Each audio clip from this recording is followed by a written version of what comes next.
और राधिका मर्चेंट की अति भव्य प्री वेडिंग सेरेमनी के बाद रिलायंस के सीएमडी मुकेश अंबानी अपनी मां कोकिलाबेन के साथ द्वारका के जगत मंदिर पहुंचे।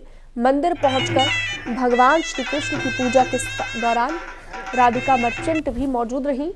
मुकेश अंबानी ने मंदिर परिसर में मीडिया को संबोधित करते हुए जामनगर की जनता का शुक्रिया अदा किया और कहा, समारोह में सभी ने योगदान दिया। जामनगर अब अंतर्राष्ट्रीय मानचित्र पर है। ये सब भगवान श्री कृष्ण के आशीर्वाद के बिना संभव नहीं था। जय द्वारकाधीश। द्वारकाधीशના આશીર્વાદથી અનંત અને રાધિકાના વેડિંગ સેલિબ્રેશન્સ સારી રીતે પતી ગયા। બધાનો સહયોગ રહ્યો અને મારે પર્ટિક્યુલરલી જામનગરવાસીઓને ખાસ થેન્ક યુ કહેવાનું, કારણ કે એમના સહયોગ વિના જામનગર હવે ઇન્ટરનેશનલ મેપ ઉપર આવી ગયું છે અને આ દ્વારકાધીશના આશીર્વાદ વગર થાય નહીં।